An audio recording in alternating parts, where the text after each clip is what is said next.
सोचिए जरा, अगर किसी इंसान को बचाने के लिए आप उससे हमेशा के लिए दूर जाने का वादा कर लें, तो वो कैसा पल होगा।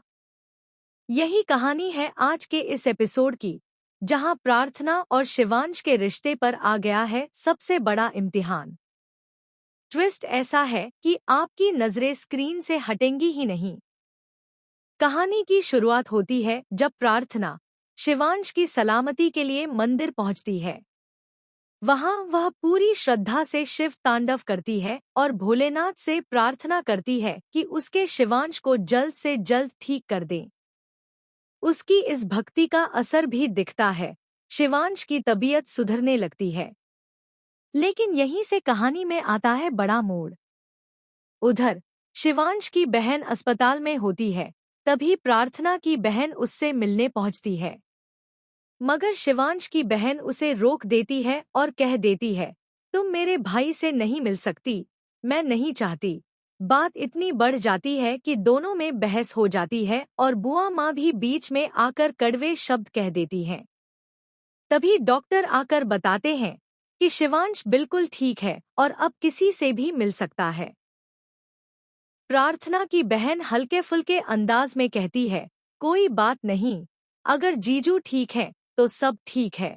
और फिर मंदिर की ओर निकल पड़ती है, जहां प्रार्थना पहले से ही मौजूद है। लेकिन मंदिर के रास्ते में प्रार्थना की मुलाकात होती है रौनक से। इस बार प्रार्थना उससे ठंडे लहजे में बात करती है और साफ साफ कह देती है, मैं आज तुमसे कह रही हूँ, मैं कभी तुम्हारे पास वापस नहीं आऊंगी। और हाँ, मुझे पता है तुमने क्या किया है। मैं पायल के घर पुलिस बनकर गई थी और उसने सब उगल दिया। कैसे तुम? सोनालिका और पायल ने मिलकर शिवांश को फंसाया। ये सुनकर रौनक का चेहरा उतर जाता है। घर लौटकर वह फैसला करता है कि वह वापस लंदन चला जाएगा, क्योंकि अगर वह यहाँ रहा तो बार बार प्रार्थना से मुलाकात होगी और वह उसे भूल नहीं पाएगा। इसी बीच प्रार्थना अस्पताल पहुंचती है, जहां बुआ माँ उसका रास्ता रोककर कहती हैं, जब से तू शिवांश की जिंदगी में आई है, मुसीबतें खत्म ही नहीं हो रहीं। तू ही अपशगुन है। अगर तू चली जाएगी तो मेरा शिवांश बिल्कुल ठीक हो जाएगा। और अगर तू आज नहीं गई तो मैं मान लूंगी कि तू चाहती है कि वो मर जाए। इन शब्दों से टूटकर प्रार्थना बाहर चली जाती है।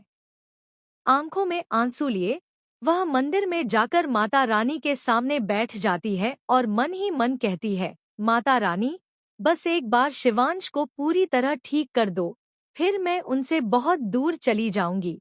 इस पल प्रार्थना ने अपने दिल पर पत्थर रखकर फैसला कर लिया था कि वह शिवांश को छोड़ देगी।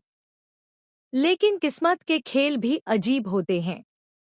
जैसे ही शिवांश होश में आता है, सबसे पहले उसके होठों पर प्रार्थना का नाम आता है।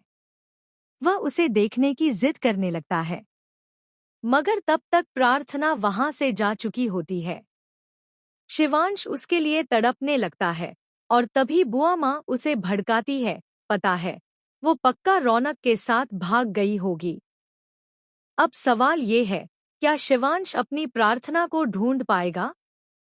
क्या ये रिश्ता यहीं खत्म हो जाएगा या फिर किस्मत कोई नया मोड़ लेगी? आगे जो होगा वो आपको हैरान कर देगा।